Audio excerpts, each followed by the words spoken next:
The issue of film set safety is out in the open.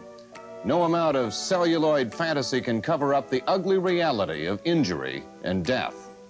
Topping the news tonight, motion picture and television star Jon-Erik Hexum is in critical condition tonight, a victim of a freak accident. Well, what happened is that Jon-Erik Hexum accidentally wounded himself in the head when he fired a gun loaded with blanks on the set of his television series Close Up. It was here at the Carolco Studios in Wilmington, North Carolina, that actor Brandon Lee was filming The Crow. Ironically, the film is about a man who dies and comes back to life to avenge his death. Early reports said that 28-year-old Brandon's fatal shooting on a movie set last week was an accident. But now there is even talk of murder.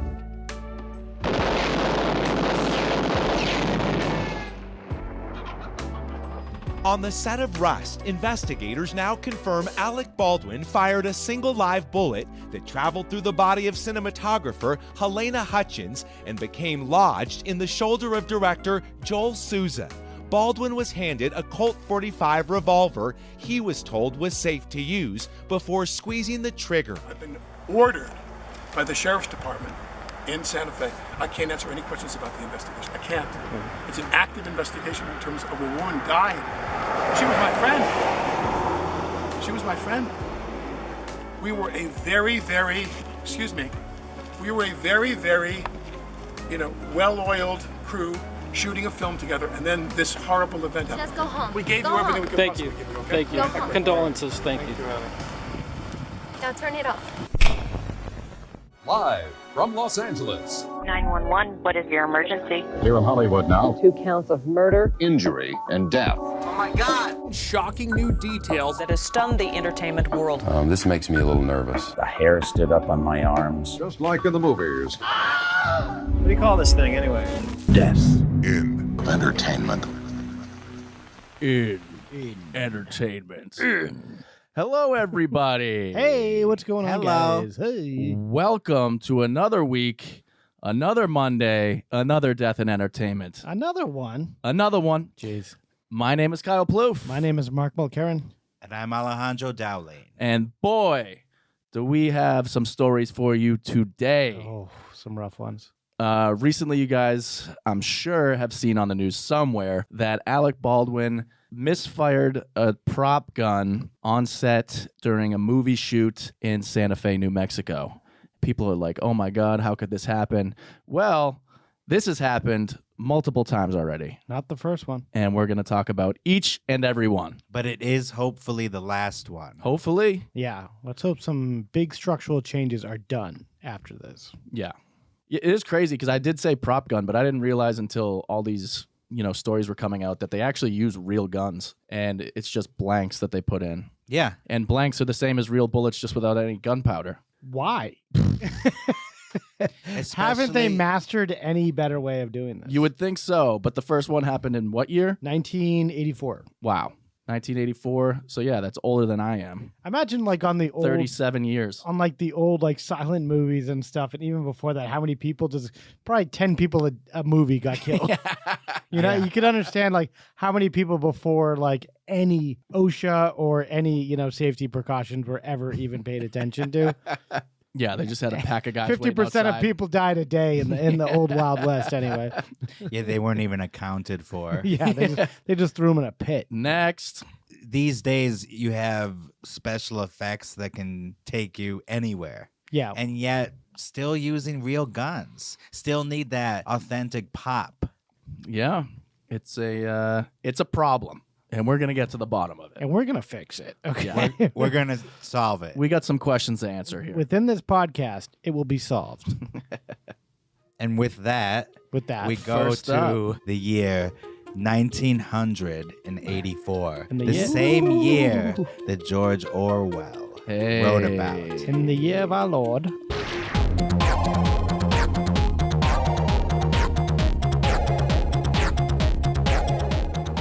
So, on October 12th, 1984, Jon-Erik Hexum was on a CBS adventure series called Cover Up, and he fatally shot himself on the show set with a .44 Magnum pistol loaded with blanks. But it was not a suicide. Not a suicide. He was being silly. He was doing a bit. Actually, just to give some background on the show, he played a Green Beret turned model named Mac Harper. So that's on this show. On this show, yeah. The show itself was it was about international intrigue and fashion photography. So that's like and so his model persona was like Clark Kent. Yeah. He's a Green Beret turned model. So he's the model there that's like kind of the badass. Right. But the show sounds absurd. So so I guess the director had like a lot of issues like with a lot of the shots. He seemed like he wasn't really a good director at all. So he was like fucking up every day. He'd shoot some like long, huge scene with all these people and extras and everything. And then he'd look at it on the screen is like, I don't like this. And then he'd make everyone do it again. And this guy, Jon-Erik, was getting so angry. And I think he was trying to do a bit with his the other crew and stuff to kind of like keep everyone jovial, entertain everybody, and also pass the time. Pass the time. They're so bored. Yeah. So on one of these, when the director's like, all right, we're going to shoot everything again. It's going to take like another, 10, 15 hours until we wrap. He jokingly took a gun, put it to his head, thinking they were either blanks or it was just empty. And he shot himself in the head. When Hexum did this, who's the audience exactly? He's doing this in front Crew of members. crew Crew and some of the cast and stuff. Yeah. So the impact from the blast fractured his skull, driving a bone fragment the size of a quarter into his brain and causing massive hemorrhaging in his brain. Oof. Ouch. So whether or not there was actually anything in the chamber, I'm really not sure. It was a blank. Yeah, I guess it was just a blank, and he must have just put it so close to his fucking head. Yeah, those are dangerous up close. Blank doesn't mean that nothing is going to be discharged. I didn't know that. I thought a blank just it was just a puff of air and it just didn't go anywhere, but some fragments do come out. Yeah, it's a blast. Yeah, it is the same it's not a blast. As a cartridge, which is what people refer to as a bullet. They're really called cartridges, which is like the casing and the bullet, which is the tip that comes off. And that literally came off in this instance and went right through his head. Yeah. I was like, wait a second, what is actually going into his head? Because I thought blank meant fucking blank. Like one of those poppers where you just like feed the paper through and it would be like pow, pow, pow when we were kids. In some ways, you could think of it like those cheap fireworks where you light one and kind of throw some sparks into the air. It's pretty harmless outside, but if you were to put that right up to your head, you would get burned. Well, it says here that the impact from it fractured his skull. So I don't know if the impact of just the noise and just the overall explosion at the gun or if there's anything out that came out of the gun. I think it was just the impact. Yeah. The skull fragments are what killed him. There was no other matter in his head.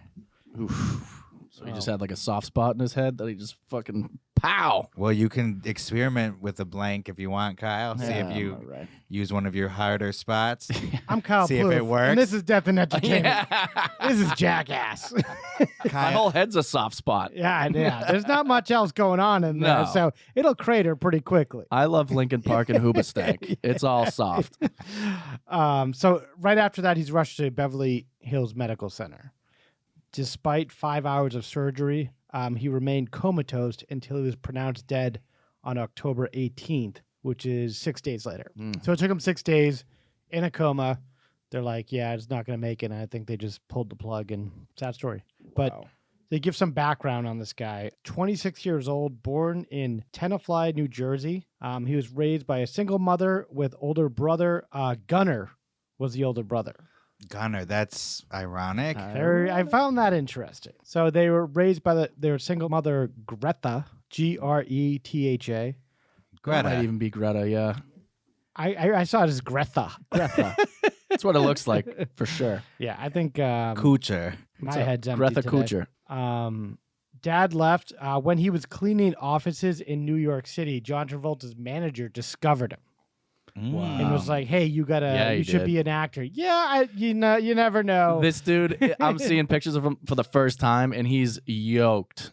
Oh yeah. So John Travolta was probably like, "Get that guy." Yeah, yeah, it's true. Jon-Erik Hexum was very much the classic Ken doll matinee idol look. Yeah, good looking guy, big time. He had This is him. the Hollywood looks. Greasy. Greased up.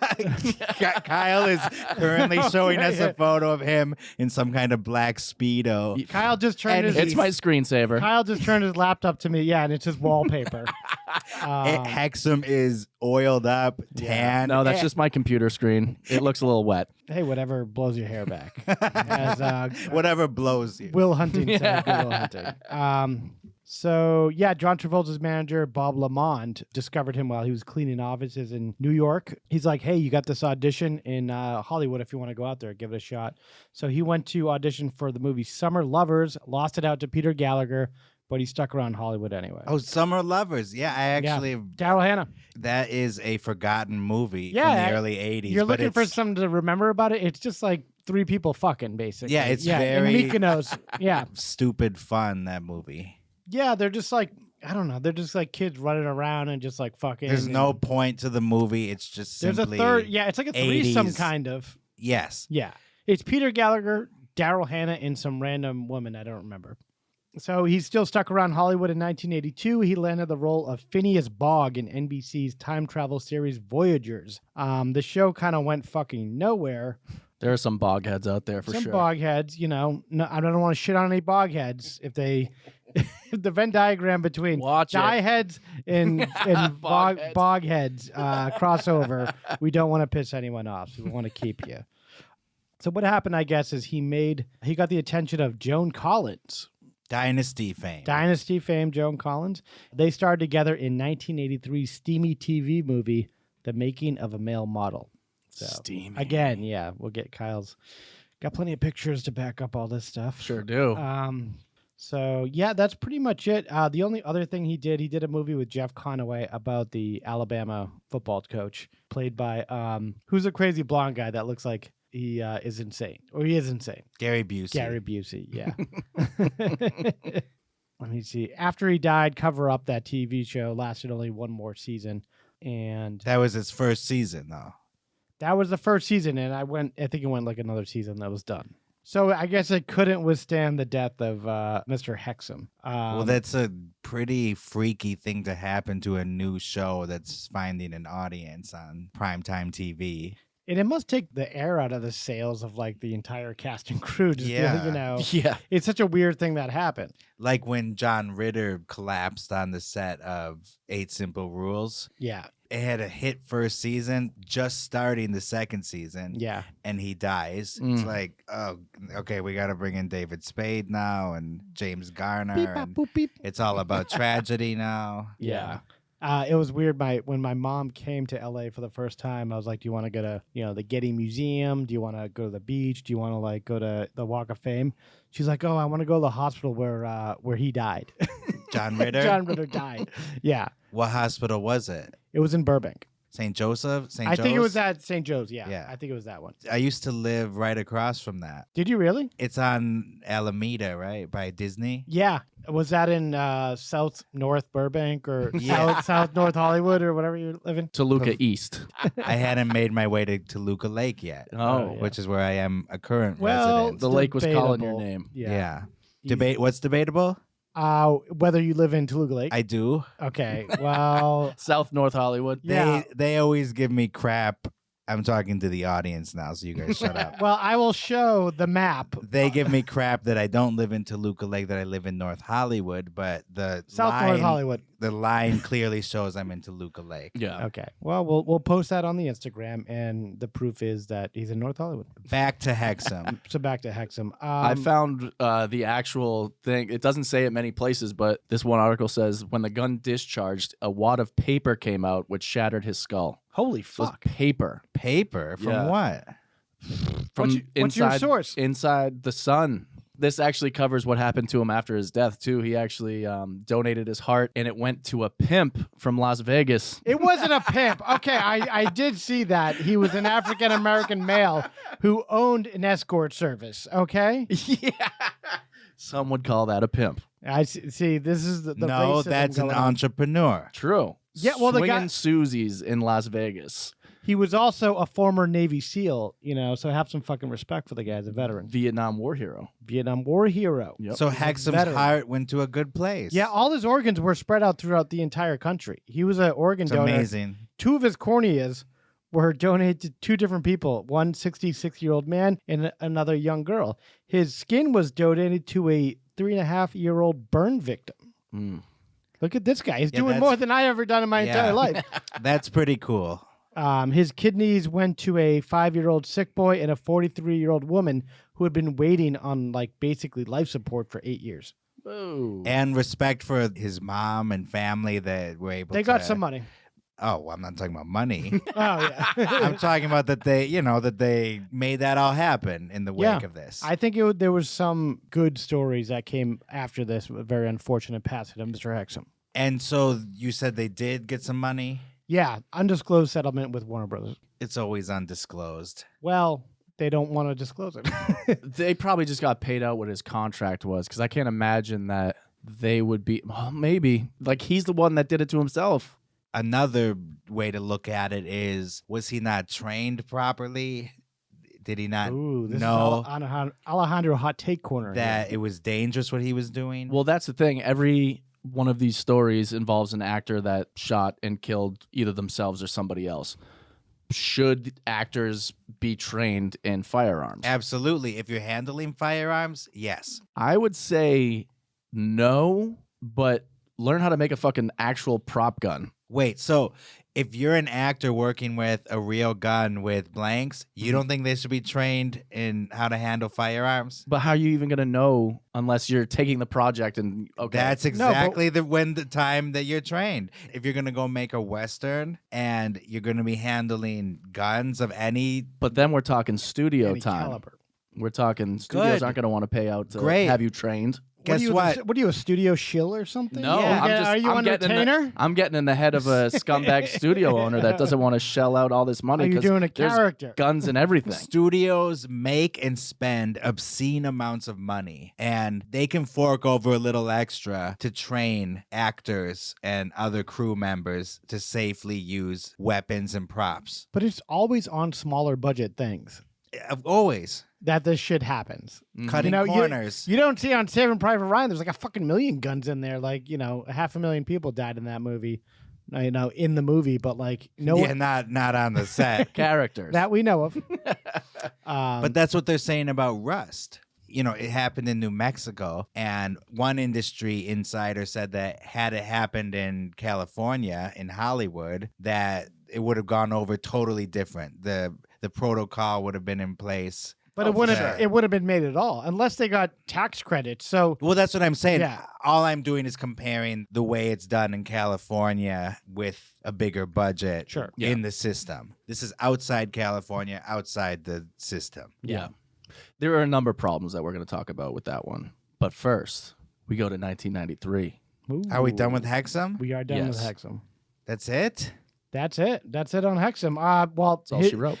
The episode was broadcast November 3rd, 1984, 2 weeks after his death. So they kind of were, wrapping these things up pretty quickly. So they moved on. And it was dedicated to him. It was dedicated to him. Yeah, there was a big dedication to him. I don't have the exact wording of that. You should look that up if they said something really nice. Yeah. It'd be a nice way to end his segment. Oh.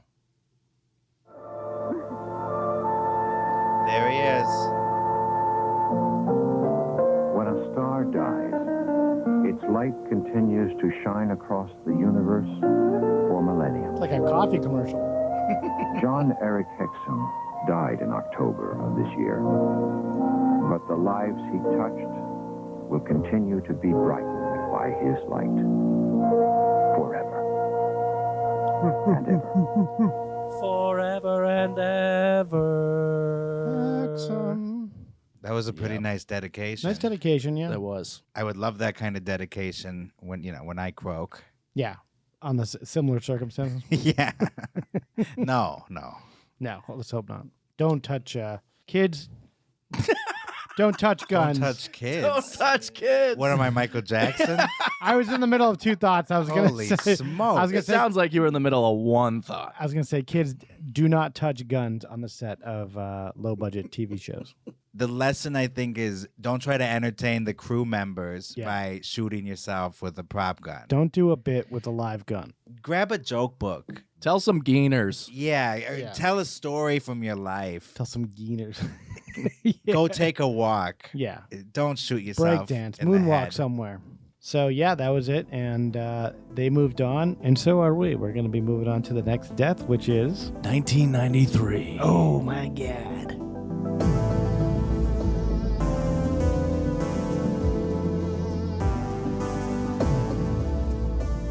Brandon Lee was born on February 1st, 1965 in California.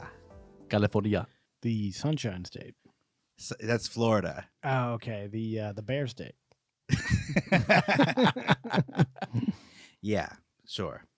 So he was born to Bruce Lee and Linda Lee Cadwell.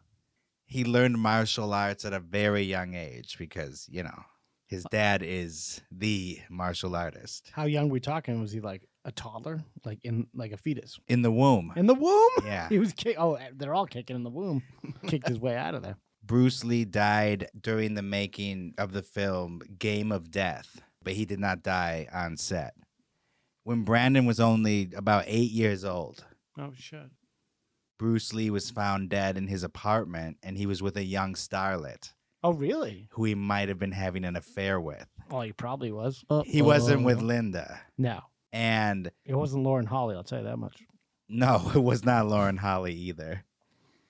So the story is he takes a pain pill and then he goes down for a nap and he does not wake up.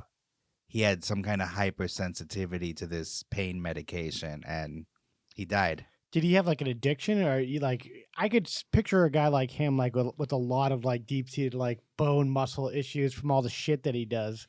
There's no evidence that he was addicted. Okay. But it's certainly plausible because he was doing all these movies with all these elaborate stunts. Yeah. And it makes sense. And that's how he died.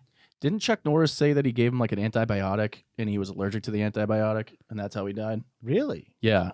So Chuck Norris is just doling out antibiotics to people? There was some Chuck Norris. There was some video I watched where he said that he wanted to clear the air about how Bruce Lee actually died. Really? And so that's the gospel. That's what he's saying. According to Chuck Norris. He presented this crazy theory, which I love. So he killed Bruce Lee. Yeah. I do know that Brandon Lee and Chuck Norris's son were good friends growing up. Oh, really? Yes. So all these like martial artist kind of guys, Stuck together. them and their kids kind of all hung out. Yeah. Thank you very much. Here's Bruce in 1968, and he was lifting weights one night with Kareem Jabbar, who was a student of his when he was in Los Angeles. Kareem Abdul-Jabbar. Yeah. And he, of course, with Who's a person like talking? Bruce, who's got the Chuck drive and Norris. determination This is to Chuck achieve Norris? anything Chuck in life. Norris. But he had constant back pains from that day on, and he was having to take medication to keep the muscles in the back loose and relaxed. So what happened is that when he was in Hong Kong preparing for his next movie, he was working with a girl named Betty, and who was going to co-star with him, and he got a severe headache.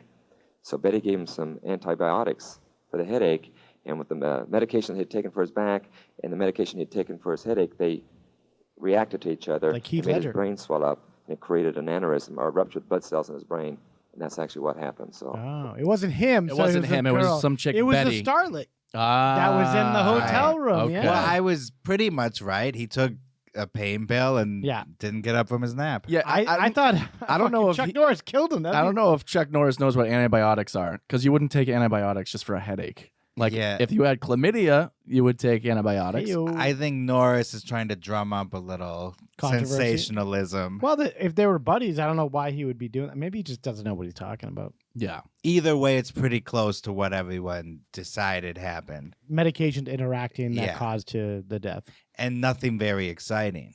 when you think of Bruce Lee. Yeah. A lot of people probably believe it was some action-oriented Yeah, death. you think like a monkey throwing a throwing star or something. Yeah, exactly. Like an explosion Yeah. on a bus he was jumping from, and then he rolled and then got hit by another car. Yeah, like a dragon with nunchucks or something. Yeah.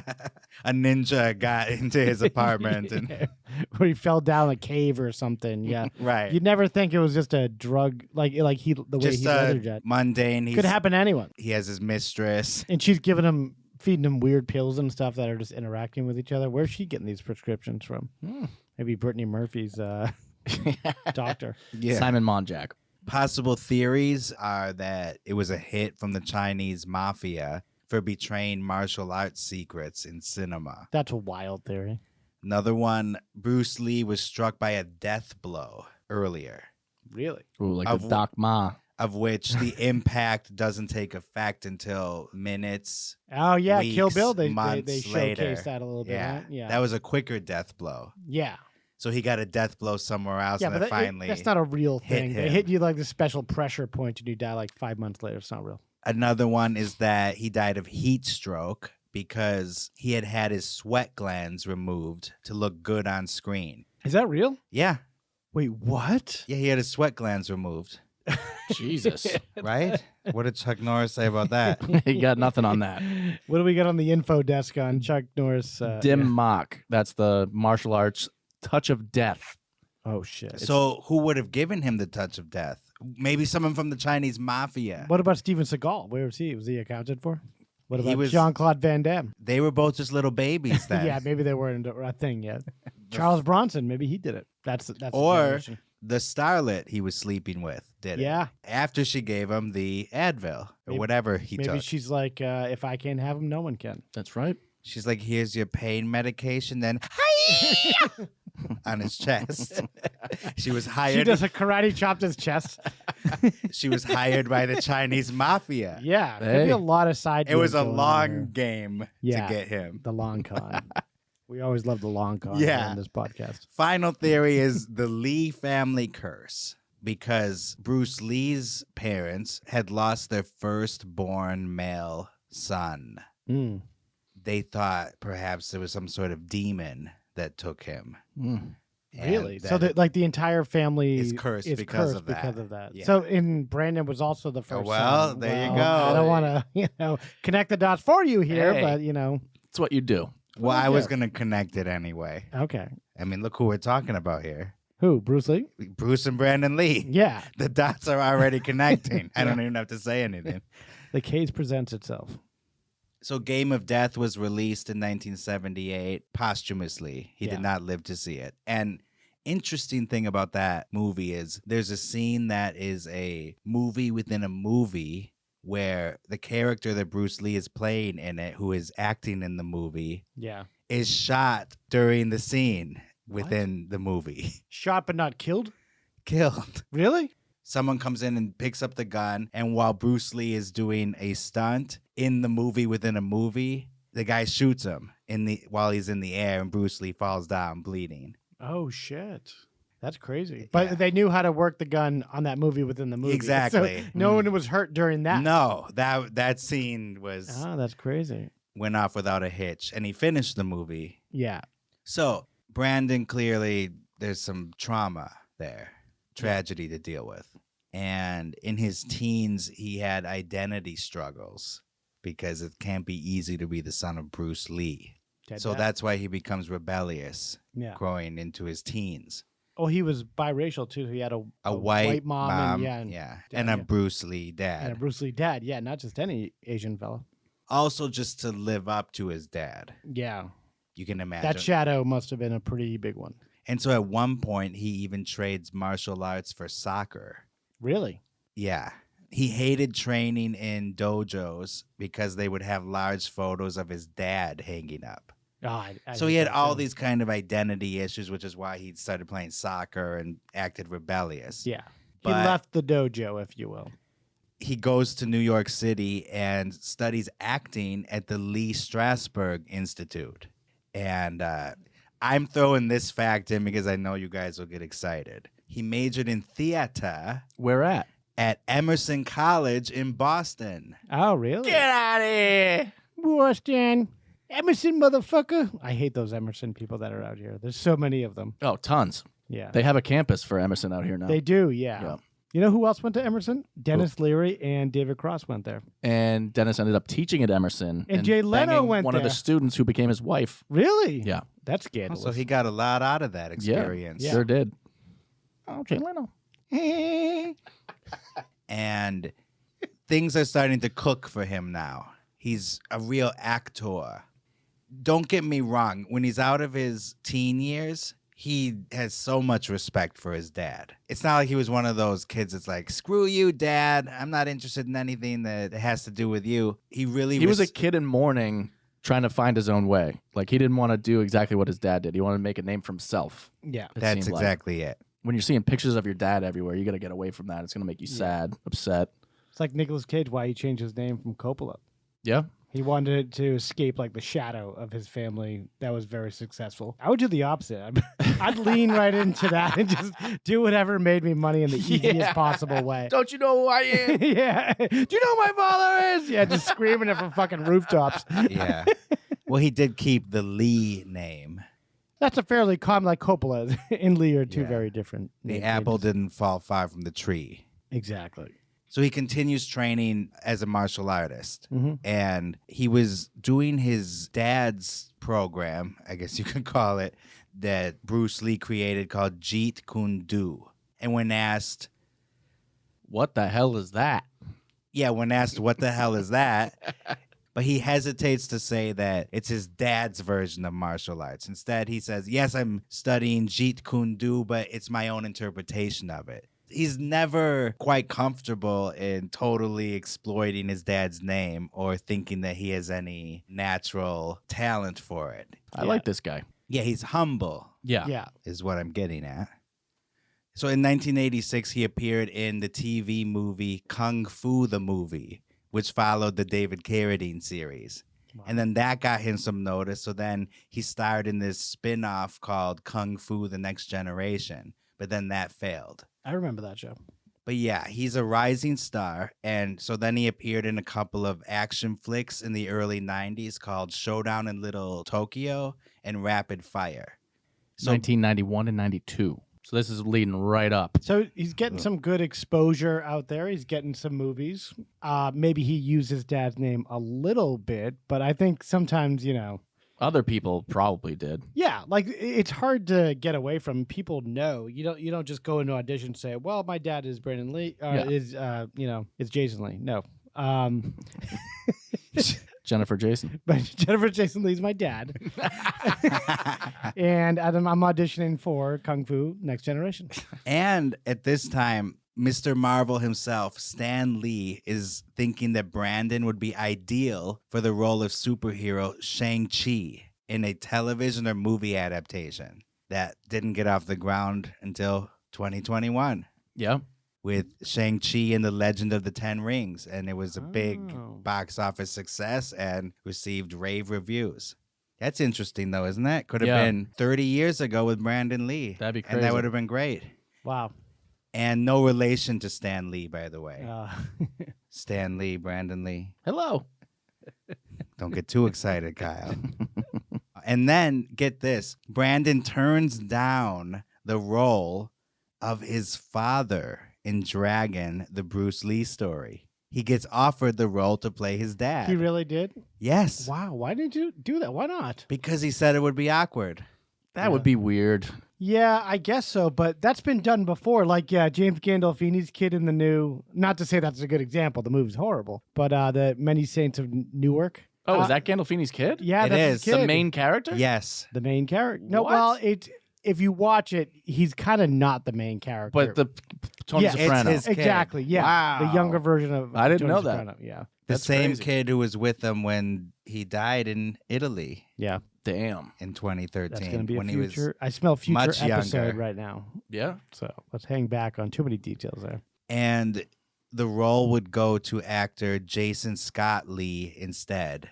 And again, no relation. Oh, okay. But another guy named Lee ended up playing the part. That's and this crazy. guy, Jason Scott Lee, He also played Liu Kang in the Mortal Kombat movies in the 90s and Mowgli in the Jungle Book, the live-action version. Yes. Liu Kang. Liu Kang wins. Wow, Alejandro does that really good. Finish him. While promoting Rapid Fire, Hadouken. which received meh reviews, but everyone decided that Brandon as an actor had charisma. As a leading man. But the movie was so-so. Some people liked it. It became kind of a cult hit. Mm-hmm. While promoting that, he's cast in the lead role in the movie The Crow, directed by Alex Proyas. I remember this one. And I have a clip. Hey, Mark. I need bleeding all over the place. What happened? I got shot. You know, I know you got shot, but I thought you were invincible. Yeah, well, I was. I'm not anymore. Sorry. It poses some really interesting questions.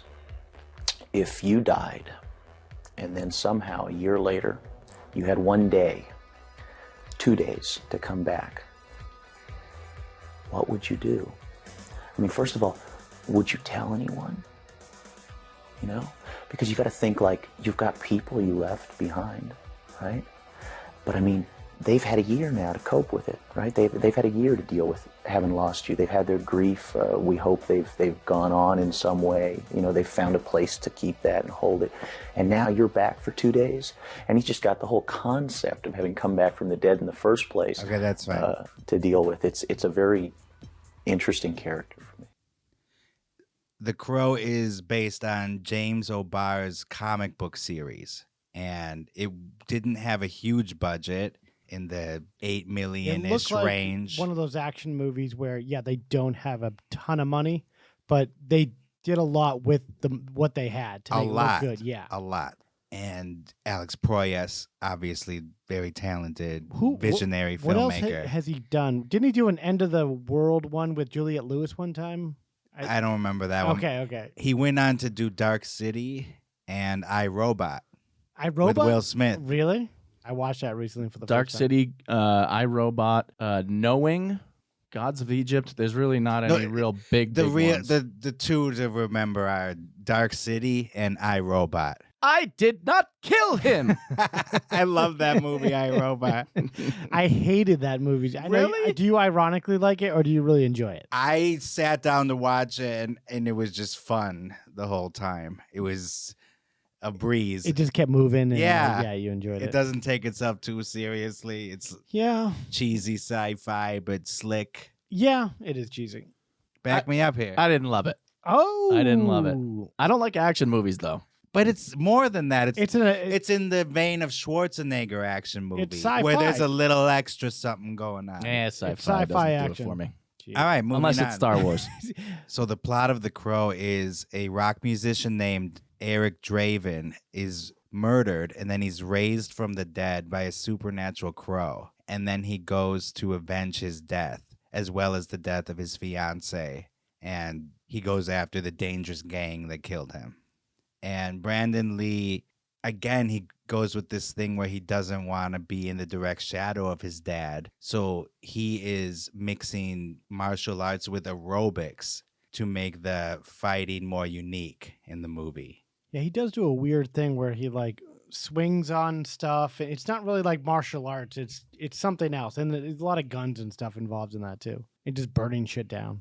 He's very dedicated to the craft. And for instance, in the scene where he's resurrected, beforehand, he was sitting with blocks of ice to get the feeling of being really cold, because he figured that's the kind of feeling you would have being resurrected. What? And then in the Is that like a method acting thing? I guess so. Well, he did go to the method acting school in New York. So. Yes. Yeah. And in the scenes with rain, beforehand, he would soak himself down so that he could get used to being wet, so that he could be more natural on camera when he actually was wet. So there's a lot of dedication there. This is like a De Niro level method acting here. Yeah. So dedicated that he died in the scene where he was supposed to die. Just kidding. Hey-o. Hey-o. So production love for The him. Crow began on February 1st, 1993, and it immediately started with a bad omen. At the production office, they received a voicemail saying, "Bad things will happen. Don't make this movie." Really? Yeah. And it was being shot in North Carolina, not Hollywood. Mm-hmm. That's Oh, something I didn't- just learned. I didn't know realize that. Yeah. Where in North Carolina are they making this? It's not supposed to be L.A., clearly. Like, they're not shooting North Carolina for L.A. It's just... No, it's a futuristic It's some nondescript city. kind of area. Yeah. Because I remember the sequel was City of Angeles or something. City of Angels. Crow City of Angels. Yeah, so that was supposed to be L.A. Yeah, this one was more vague. Just vague, yeah. So starting with that, this is where the idea that the whole production was cursed. Because on the first day of principal photography, 2 electricians on the set were driving a pickup truck with a cherry picker, and then they backed right into a live tension wire that controlled all the lights on the set. And one of the guys caught fire. What? And went to the hospital with 2nd and 3rd degree burns all over his body. He survived, but he lost his ears. What did you say? Wait a second. What was that last part? Oh, yeah, he's doing a bit about the the ears. I just realized that. That's a very my dad thing to do. My mom would be like, "Did you hear? Uncle Joe went deaf." My dad would go, "What? What?" so, Kyle, your sense of humor is very much in line with my dad, which is perfect. Hell yeah. He likes commercials. That's his favorite thing. Yeah. Good one. Alejandro's not happy with that bit. Huh? What? Say that louder. They're still looking for his ears, actually. Oh, His boy. ears were burning. No? Kyle won't give me that one. Give me a chuckle. And I'll then take it. I'll take it. Then they were hit with what was dubbed the storm of the century, and a hurricane nearly destroyed the backlot set. Fuck. All this chaos leads to an Entertainment Weekly article that was talking all about the curse of the crow. So they're getting like people are like leaking this information out to Entertainment Weekly in the press, just letting you, hey, this this production's a nightmare. I could never work under that pressure or something.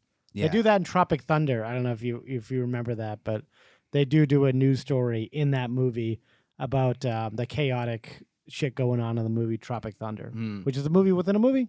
Yes. It's not even necessarily leaking either. Some major stuff was happening. Yeah, but like someone's on set, like, explaining in detail to Entertainment Weekly how bad this is going. And going off that, a staff member is quoted as saying, "It's not like anybody died." Famous last words. Yeah, and so the rest of the production is going as smoothly as it can go on this kind of low budget and the conditions they were under. And we get to the scene that was scheduled to be shot on March 30th, 1993. Mm-hmm. And so most of the movie is shot by this point. It's all in the can. Most of it is. Most of it. It's day 47 of 52-day shoot. That seems long, but were they scheduled for that amount of time, I wonder? Like, or did they just like, they got the fucking storm, they got all this shit happening. There were some It delays. keeps extended, yes. yeah. The scene in question is essential to the movie. It's the scene where Draven is murdered. What's supposed to happen is Draven, the rock musician, played by Brandon Lee, walks into his apartment and he sees that his fiancée is being beaten and raped. As he's walking in holding groceries, a thug shoots him with a Wesson Magnum revolver. Then he's killed. Interesting about that is it wasn't supposed to be that way. The scene was supposed to be him walking in and then a knife is thrown at him. Mm-hmm. Makeup artist Lance Anderson says that he was preparing a harness for Lee to catch the knife as he enters. But then it was changed last minute by the director to being shot by a gun. So it was supposed to be a knife. Oh, shit. So basically they were all planning for this knife shot. Yeah. So much so that they were making a harness. So the director last minute Yeah. decides, Changes it. hey, I have some great idea because based on, you know, we already did a knife thing like last scene maybe, and he wants to change it up. Yeah. So now they do that scene, and the main thug is a character named Fun Boy, played by the actor Michael Massey, in his second movie role.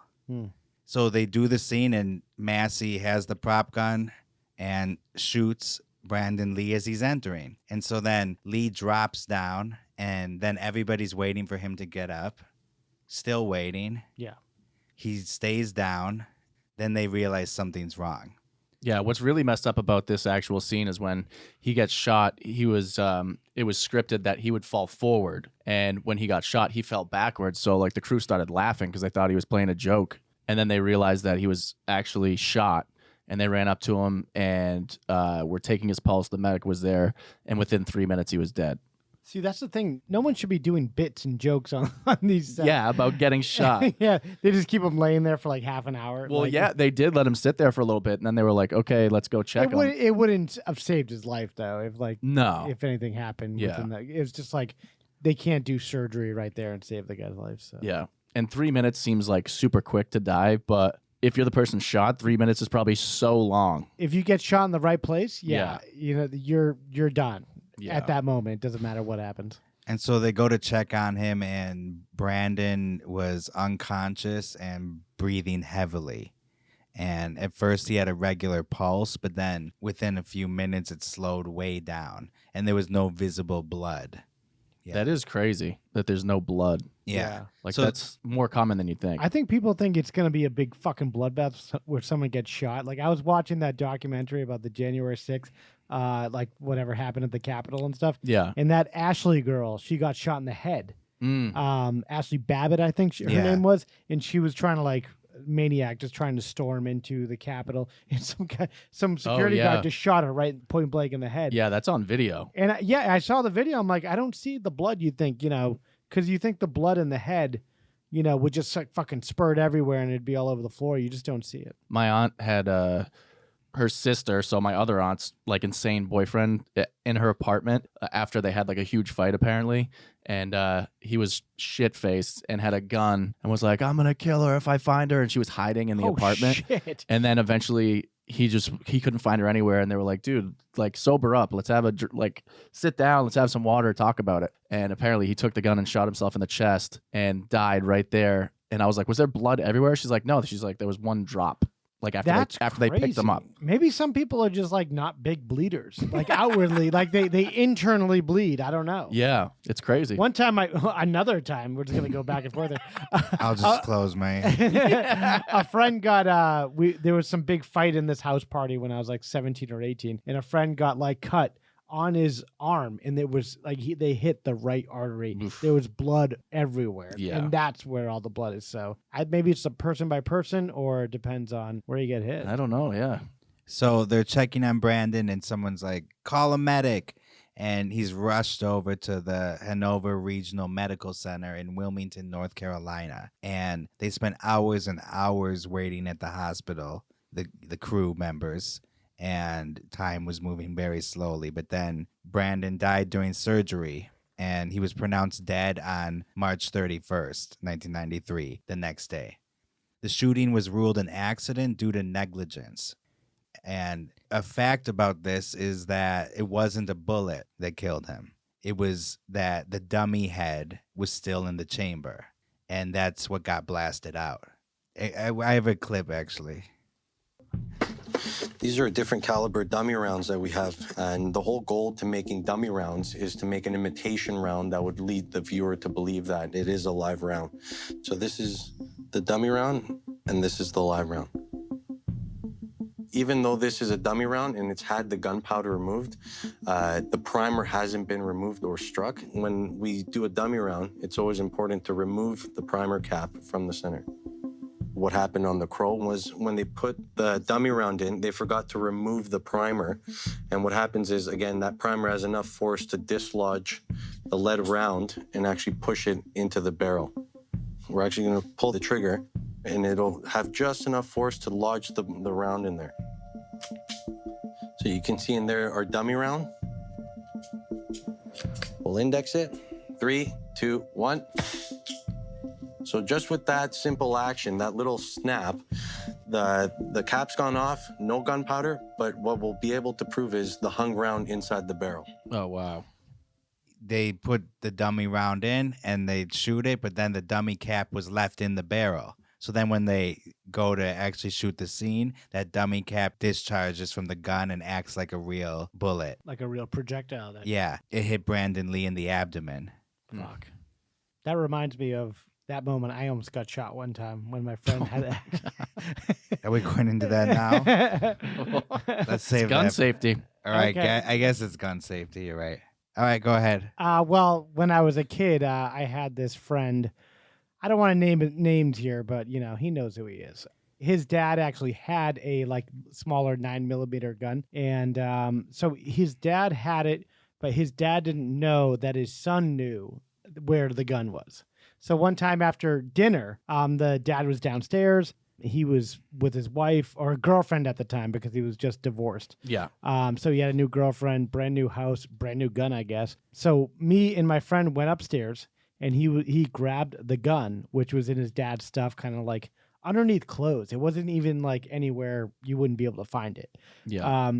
Finds the gun and then we bring it back into his bedroom and then he cocks it one time with the clip in it, then takes the clip out, not knowing, you know, dumb 15-year-old kid that there's a bullet in the fucking chamber right now. Wow. So he's like waving it all around the bedroom. He's like fucking around with it, pretending he's like a gangster with it, this and that. And then all of a sudden he's pointing it underneath his bed. And he just pulls the trigger Get the monsters all the way back. And it just goes boom through the fucking floor of this. Yeah. And our ears are just like fucking ringing. We can't hear anything. The TV is on. I can't even hear anything. I thought I got shot at this time. At this point, Oh my I'm like, maybe I just got hit, and like I'm a low bleeder like Brandon Lee or something. Man. And I just don't even know what's going on. Yeah. And we're both just like looking at each other. What is going on right now? And this is like a suburban house. This is not like, you know, we're in downtown South Boston here or anything. Yeah. The dad comes up and he looks exactly like Newt Gingrich. Remember the former Speaker of the House who's not a nice guy. White hair, red face. White hair, red face, you know, Irish guy, drunk. Pissed off. Yeah, it's that time of night, if you know what I mean. He comes up and we just see him mouthing words, screaming. What the fuck is going on? What the fuck is going on up here? And then at that point, my friend had hidden the gun under a little pillow and thinking like this is all going to go away. This will all melt away. We'll be fine. And then And this is at night? This is at night, yeah. Right after dinner, we just went up there and started playing with this gun, which is the dumbest thing in the world. So the light's just shooting through a hole in the ground. Yeah, the light from the dining room downstairs. I'm looking through and seeing his girlfriend. His mom's eyes. Yeah, a roach is like climbing out of it. So the dad's like, what's going on? And my friend all of a sudden just goes, I think some kids are putting off fireworks outside the window. Like we're in the Bronx or something, you know? It's like a suburban 2-story house. Yeah. And so he's like, all right, where's the fucking gun? And he gives it to him. My ears are still ringing. I'm told to go downstairs and wait. I'm driven home by the girlfriend. And I never saw that kid basically ever again. Wow. He was sent off to Catholic school, and we didn't really remain friends. We were like close, like right. You know, he lived down the street from me. We both worked at Boston Chicken when it opened down the street together. But yeah, friends no more. Friends no more. Once again gets involved. Yeah, that puts a damper on things. We can't have you, Michael. We can't have you no more, Michael. Our son shot a gun. Yeah, we hear you were involved with firearms, Michael. We can't have you. Could have been worse. You could be dead. I could have took a shot. You guys are fucking lucky. Absolutely. Are we? Your buddy's a bad shot. Alejandro tells it like it is. You're the lucky one because you survived the shooting. I'm like Brandon Lee. Unlike Brandon Lee. Yeah. And producer Jeff Most, who initially bought the rights to film The Crow, he did not want to continue the film. It was basically done. 5 days left. Yeah. He's in shock. Well, that's admirable. He's the guy with the most money on the line to say, And same with Alex Proyas. He didn't want to continue either. Really? They're just all in shock. PTSD. But it's Eliza Hutton, who was Brandon Lee's fiancée. Since 1991, they had been dating. She and Brandon's mom are the ones who convinced the crew to press on, that Brandon would have wanted the movie to be finished. Yeah. And so they finished the movie. A stunt double came in who looked a lot like Brandon. I remember they did this. They kind of shot around him, basically. Yeah. Which was very tastefully done, unlike The Sopranos, where they shot that crazy scene with the mother who died in her last scene, which she looks like a monster, basically. Yeah, they don't always do it tastefully. No. This one, they were able to get away with it. Sure. And the makeup artist who was making that knife harness, he was asked to make a mask of Brandon's face to put on the stunt double. Oh, my God. And that it freaked everybody out on the set. That would be creepy. That's also illegal now. I don't know if this was the rule then, but Crispin Glover was in Back to the Future 1, and they wanted him to be in 2, and he gave him some outrageous quote, which they said no, and they tried to use a likeness of him. He sued them, and now it's like a precedent after that. You can't just use someoone's likeness. Obviously, this had the blessing of Lee's Brendan family. Lee had already signed up for this. He was dead. Yeah. So everybody's freaked out, and now you have this stunt double on the set that looks like Brandon. So it's just very eerie. Yeah. So some changes were made. The remaining scenes were shot in montage, shadow, had less conversation. So in the scene in question, though, which was an important scene, the shots involving Draven's death, they were redone. And obviously nowhere in the final movie is the shot of him getting shot while holding the grocery bag. Instead, as he enters the apartment, a knife is thrown at him by a different actor, not Michael Massey. Draven is wounded and then later dragged to the center of the room and then shot again by fun boy Michael Massey and then tossed out the window to his death. Yes, I remember. And this was done with the double, and the only time you see Lee's face is in the series of shots as he's falling, and that was done digitally. Oh, wow. And we have a clip of that from the movie, how it appears in the movie.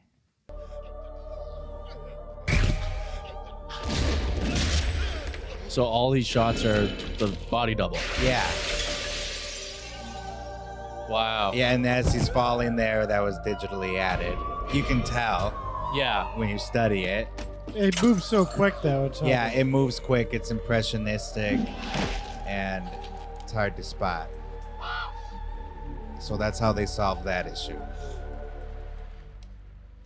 Wow. And Brandon's mom, Linda, filed a lawsuit against the filmmakers alleging negligence in August 1993, even though that's the same woman who told them to press on and finish the movie. But it's just insurance, though. Okay. Yeah, and the suit was settled 2 months later under undisclosed terms.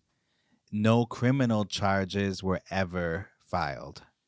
Yeah, people were really upset about that, but a lot of people think that it was because North Carolina didn't want to make any waves against people in Hollywood because they wanted people to come there and film. Oh, really? Yeah.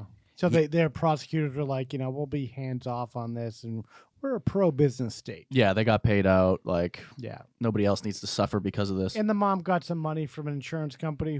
No one's crying over insurance companies. Investigators claimed they reviewed the footage, but after studying it, they said it was an accident. And so no further inquiries were made. Case closed. Case closed. And then the other thing is there are rumors that the studio just cut too many corners and that the experts just weren't there on the set and that this was a massive mistake, one that a pro should not be making. They were handling these dummy bullets and that should never have happened. Yeah. Whoever's in charge of that wasn't doing their job, but none of this stuff was ever pursued. So we'll never know exactly what happened. And there's no direct name associated with who was handling that. Yeah. And I'm sure, it's a lesson learned in the business and people, A big lesson learned. Yeah.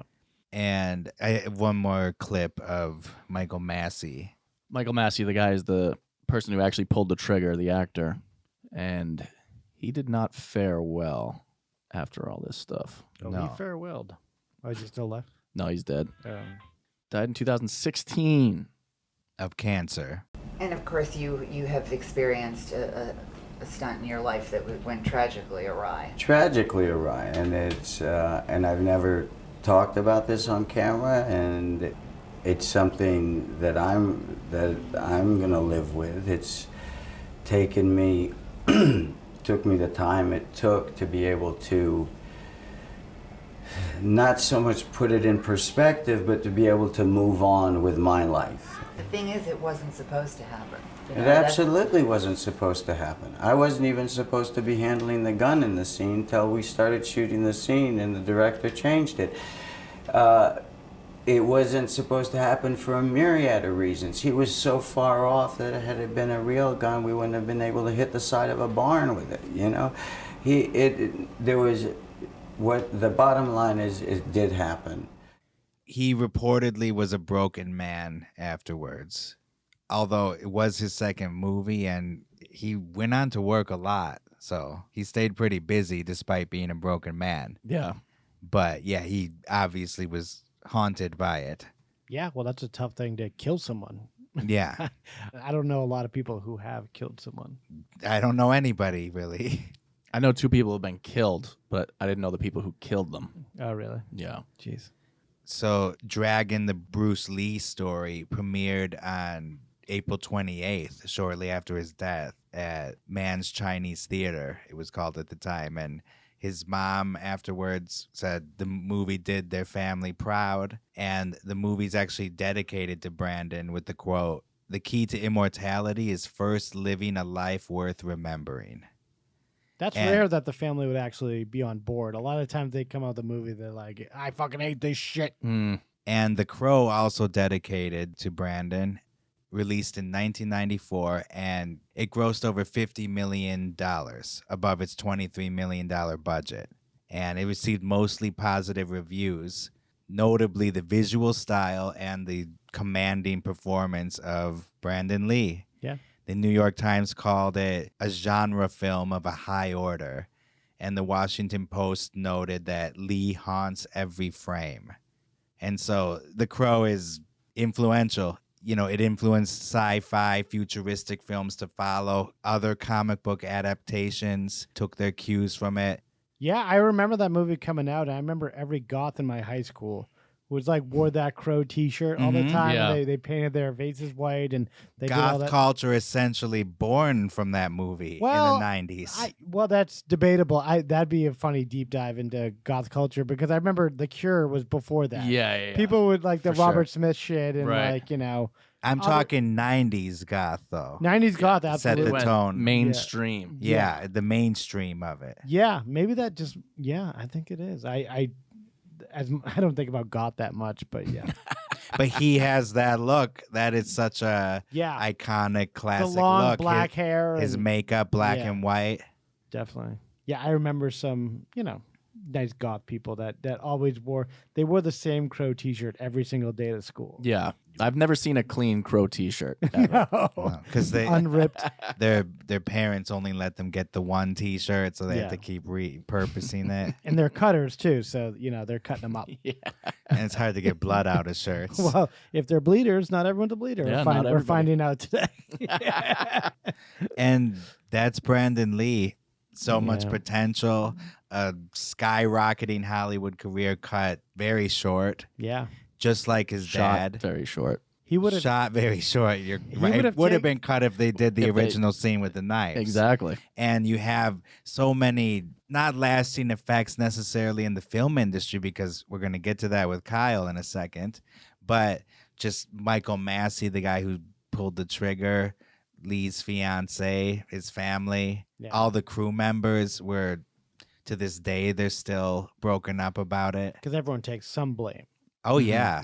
Yeah. Yeah. There's so many what ifs with this. Yeah. And if Brandon Lee had done Dragon, played his dad in Dragon, he would still be alive. Yeah. Most likely. You never know. You never know. But he had that curse on him, so you never know if it was destined to happen. Yeah, the curse. And then another theory is the same Chinese mafia who killed Bruce Lee killed Brandon Lee and put the bullet in the gun, but that's debunked. This Chinese mafia is really good. That's Say what you will about the Chinese mafia, and I say a lot about them. They good. clear call sheets. They get on set. Yeah. That is crazy. Yeah, they talk to key grips, and they're involved in the craft services and stuff. Debunked, of course, because it was not a real bullet, unless they did the long con with it and just... They knew what they were doing. They set up the negligent They wrote the script. atmosphere Yeah, on the set and just hoped that some idiot was going to They got the load script the gun the on wrong the way. blacklist. They got the script on the blacklist. They recommended their nephew to be the arms trainer on the set. Yeah. And one last note about Brandon Lee is that he died at the age of 28, just missing the 27 club. Oh, yeah. Womp womp. Jimi Hendrix. Kurt Cobain. And that was the last major accidental death from a gun on a movie set until October 2021.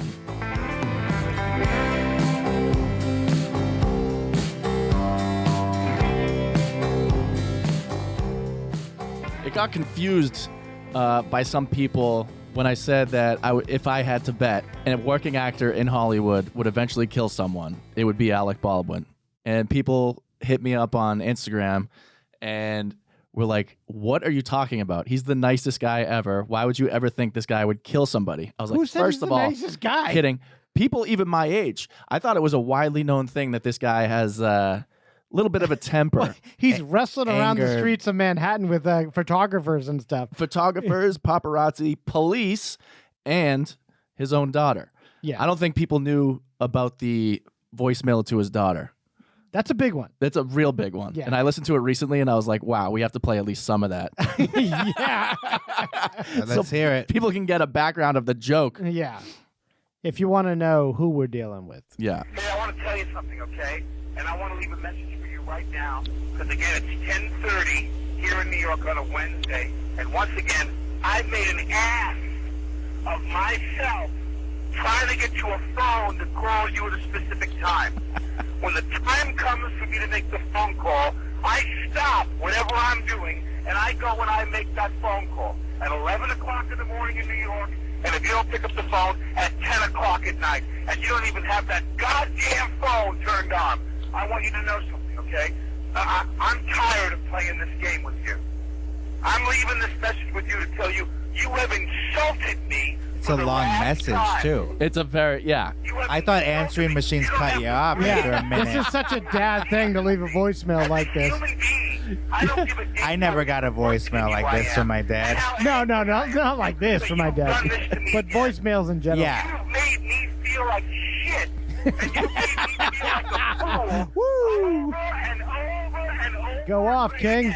And this crap you pull on me with this goddamn phone situation that you would never dream of doing to your mother. And you do it Kim to me Basinger. constantly and over again. I am going to get on a plane, and I'm going to come out there for the day, and I'm going to straighten your ass out. Whoa! Do you understand me? How you like me I'm going to now? really make sure you get it. Then I'm going to get on a plane, I'm going to turn around, and I'm going to come home. So you better be ready Friday, the 20th, to meet with me. Imagine being next to him on this plane. Boy. About what a rude little pig you really are. You are a rude, thoughtless little pig, okay? A little pig. He says pig twice. She's 10 years old here. Yeah, he goes, She wait, was? no, she was 11. He goes, 11 or 12 or however old you are.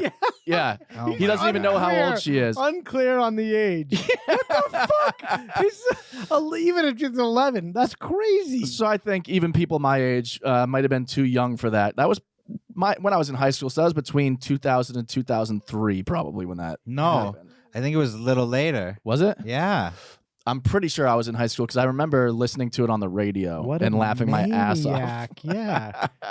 On the radio. What's playing that? Is that Gem in 94? Yes, I was about to say. Was it really? Yeah, Baltazar and Pebbles. Yeah, we're pranking people. 94.5. So that anger, I thought a lot of people knew about it. Apparently they didn't, and they didn't quite get the joke. But that's what it's coming from. Clearly we didn't know that he was going to shoot somebody by accident on a set. He's famously got in altercations with paparazzi. Yeah. Even other media people. Like there was one guy that wrote an article about him that was unflattering. And so then he knew the guy was gay. So he's like, I could stick my foot up your ass, but you would enjoy it too much. Oh, shit. So then Anderson Cooper went on and said like, oh, that sounded a bit homophobic. Yeah. So then Alec Baldwin went on Howard Stern blasting Anderson Cooper. Oh, wow. Yeah. Yeah, he's a monster of a person. Very mean, angry. Great actor, though. Great, Hell you know of an what? actor. Great actor. It's hard not to say that, but you know he's great in everything he does. Mostly everything he does. Yeah. Really good at picking movies besides recently. Well, I'm thinking of on a plane, I was watching this one directed by Fred Wolf, of all people. He's associated with David Spade and was a writer on SNL in the 90s. Yeah. A movie called Drunk Parents with Salma Hayek. That is one of the worst movies I ever made. watched You some saw of it? that, I yeah. saw the first 15 minutes. I had to shut it off. I couldn't believe what I was seeing. The movie's so bad, you cringe in a way you never thought you could cringe before. It's There's like, no real premise. It's just like it's laughless and it's just embarrassing. I think some people say like, oh, Alec Baldwin, you know, he's got plenty of money. He doesn't need to do any of this stuff. I don't know about that. Yeah. You know, he's got this fucking big place in Manhattan. Yeah. He's got a Long Island house. You know, he's got 2 wives. Now he's got like a litter of kids. He's got like 11 kids he's leaving these crazy voicemails for now. So that's a lot of voicemails, a lot of kids, and a lot of money he's got to pay out. Yeah. All his kids with Hilaria. Wow. We don't want to go down that path again of the Hilaria thing. Or do we? But having so many kids at that age, yeah, I'm not judging. Yeah, he's like older guy now, and he's like having yeah, kids he's in his 60s. Like 62. To have 5 young kids, yeah, 6. Do they have 6 now? They have like a crazy amount. Of I kids. think he has 5 with her, and I think he has this daughter Ireland with Kim Basinger, right? Yeah, and the voicemail was in 2007. Okay, officially the one we call her a fat. Oh, pig. 2007. Yes. Oh, okay. Yeah, so it was college. Yeah. Yeah. Close enough. She was being a pig. She was a pig. 11 or 12 or however old you are. I'm getting on a plane and I'm going to straighten your ass out. Yeah, I've heard he has issues on planes too. He got in a fight with a stewardess one time because he wouldn't put his phone away. Oh, wow. So like they're taxiing around, you know, like before they, you know, take off. Yeah. And he's got his phone out and it's on and like he's not on airplane mode. And she's like, blah, blah, blah. Can you do this? And you know what? I see the gray area in there too, a little bit. Yeah. They just allowed people to keep using their phones like recently. Yeah. Is a cell phone while you're just taxiing around really going to bring it down later? Like what is that going to do? Yeah. They're saying it was like interfering with the radar or whatever that they use to get tracked by whatever, but it's not true. Yeah. It's not true. It seems bullshit. Yeah. The key question is, what does all this have to do with the accident on the movie Rust? Well, the movie Rust, they were filming it for the last few weeks in Santa Fe, New Mexico. Everybody's already heard last week that Alec Baldwin was rehearsing a scene. Which I said. Yeah. I thought they were rehearsing that. At first, it was reported that they were filming the scene so that they could get a straight-on shot for the camera. Yeah. But when I heard the story initially, I'm like, I bet he was rehearsing. Yeah, it is official. They were rehearsing the scene. And the weird thing about this is that the plot of the movie has to do with an accidental killing, which is creepy. Holy fuck. Yeah. So they're like covering it up. It says it's different circumstances, but there's an accidental killing, and then the person gets hung to death. So maybe Alec, this could happen to him, but I hope not. I don't know the laws in New Mexico. Anything can happen out there. The movie's about a 13-year-old boy who's left to fend for himself and his younger brother following the death of their parents in 1880s Kansas. Mm-hmm. Yeah, he accidentally kills someone and is put on death row. Yeah. And Alec Baldwin is trying to save him in the movie. And in trying to save this boy, he actually really killed somebody. So like the crazy thing about this movie and like the whole production is just the fact that there were so many missteps along the way. Apparently days before, I think 5 days before, they had this scene that they were rehearsing where the cinematographer Halyna Hutchins was killed, a bunch of the crew handed in resignation letters because they said they were cutting corners the entire way. They didn't feel safe on set. They were revoking hotels that they said that they were already getting paid for. Oh my God. So these people were just going through hell. This is like a Weinstein production. Yeah. Like, it's just that cheap. And literally anybody who was in the union handed in resignation letters except for one of the camera ops and Halyna Hutchins. Oh, fuck. So they were the only two that actually stayed. And then everybody else was replaced by non-union. So that's strike number one. Strike number two, the assistant director, I'm going to have to look up this guy's name. David Hall? Yes, David Hall. Or Hall. I think that's Halls. Some annoying plural. Pick a normal name. Dave Halls. Dave Halls. Yeah, so apparently he's already had a string of mishaps. He was fired off of a set in 2019 because he was handling a gun, which he should. Assistant directors don't handle guns.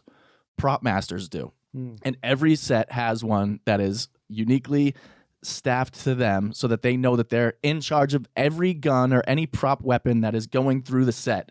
They need to make sure and clear that everything is cool. It's not going to hurt anybody. What comes in, what comes out, what's in there, when it's been loaded, what's been in the chambers, et cetera, et cetera. Yeah.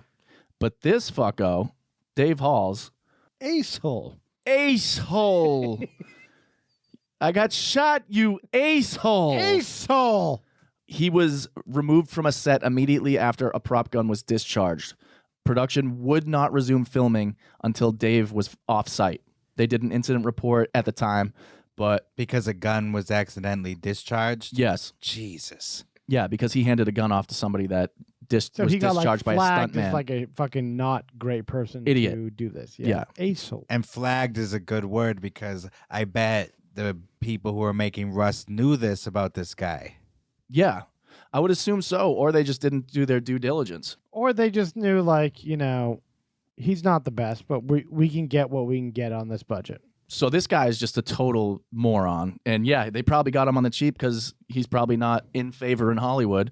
So they'll just give him whatever money he wants. This is purely speculation. But hey, let's get this idiot for cheap.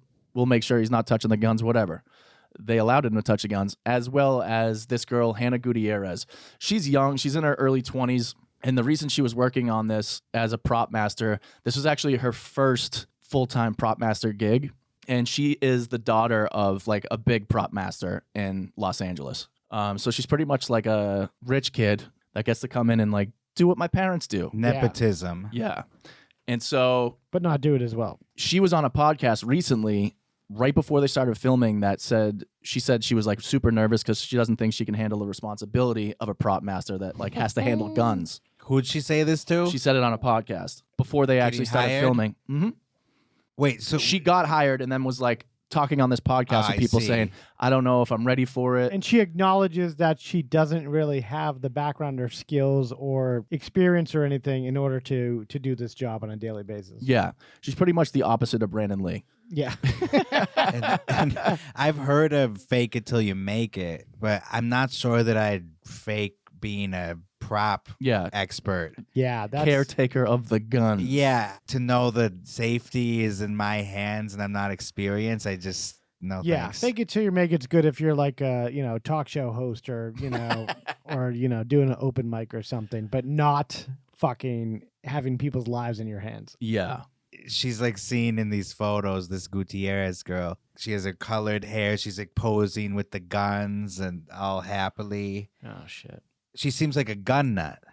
Yeah, she seems like a fake cowboy. They got all these like weird pictures of her like pow pow. Like you would take at a mall kiosk where they like do the sepia photos of you dressed in like a saloon. Yeah. It's not good for someone to be doing it for the gram on set. Right. No. You want someone that never heard of Instagram. Yeah. You want some old guy that sounds like a prospector who's like 85 years old, who's seen it all. He's been on Gunsmoke and stuff. And yeah. He's worked with every single person from Clint Eastwood to you name it. Yeah, absolutely.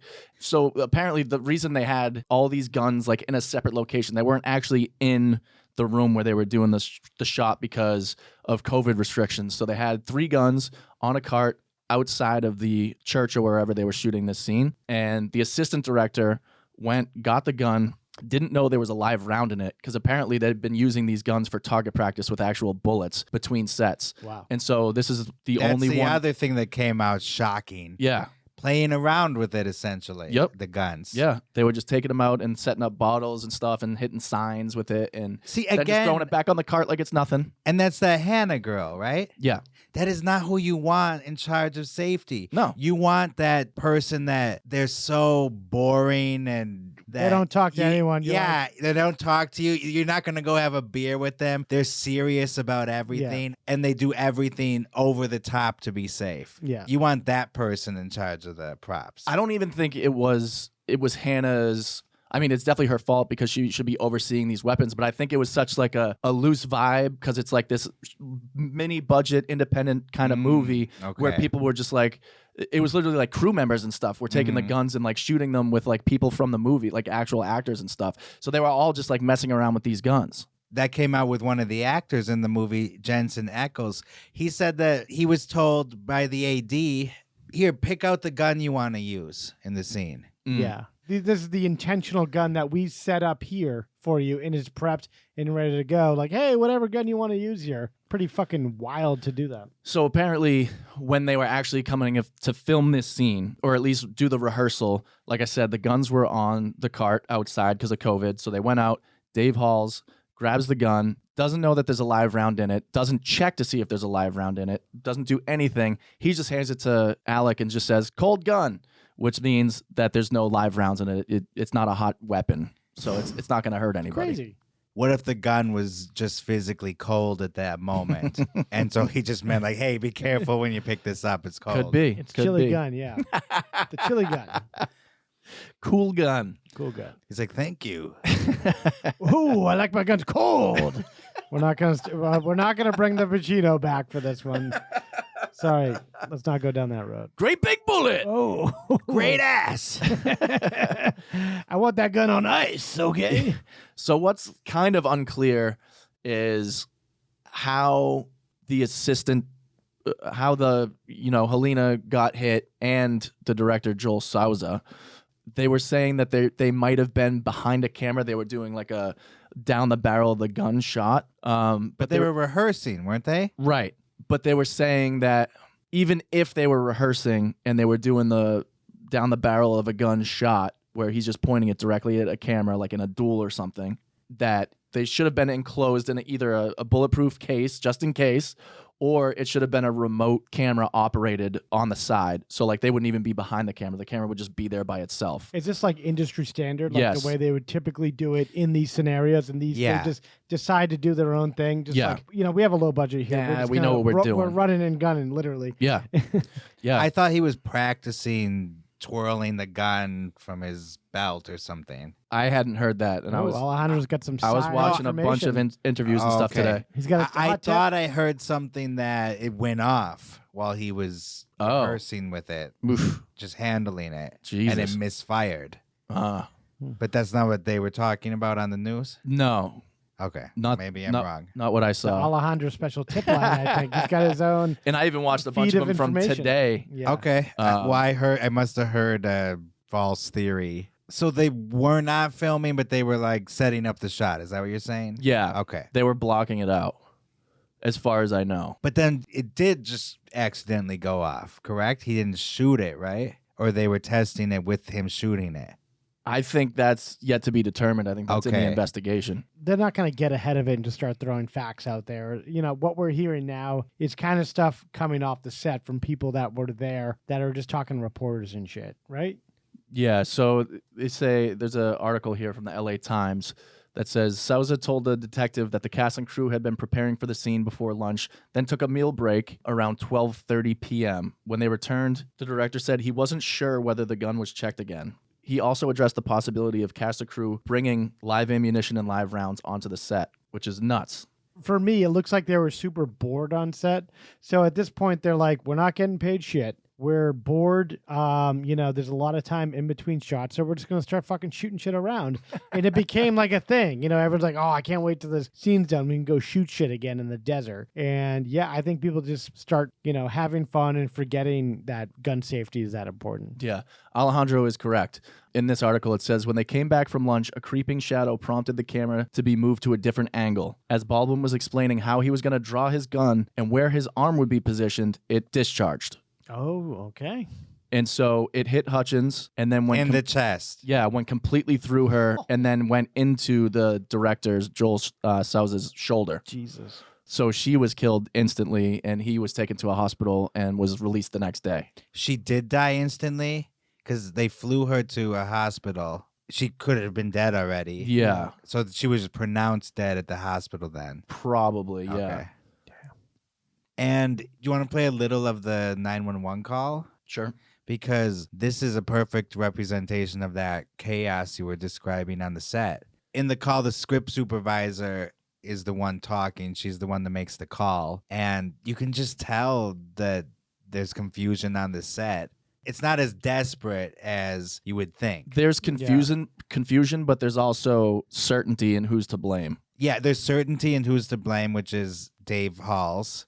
Yeah. Santa Fe Fire and EMS, what's the location of the emergency?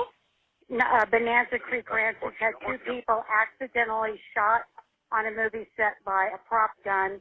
We need help immediately. Okay. Bonanza Creek Ranch. Come on. Stay on the phone with me. We're going to get some help, okay? Okay. What is your name? Don't hang up, okay? Hold on just 1 second. It sounds like somebody else is calling for 2 ambulances. You better make good. Everybody should be. We need some help. Our director and our camerawoman has been shot. Are they going to take him to the road? So was it loaded with a real bullet or one? I cannot tell you that. Okay. We have 2 injuries from a movie. Can she not tell you that because she doesn't know or for legal reasons? Okay, we're getting them out there already. Just stay on the She phone says, with I me. cannot tell you that. Okay. I just fucking that yelled Sounds like at they me at don't know. lunch because asking about revisions. This So- motherfucker, did you see him lean over my table and yell at me? He's supposed to check the guns. He's responsible for what happened in the She's blaming Dave Halls immediately, saying he was yelling at me. Did you hear that asshole yelling at me? that I know of. I was Holy sitting, shit. we were rehearsing, and it went off, and I ran out. We all ran out. Is there any serious bleeding?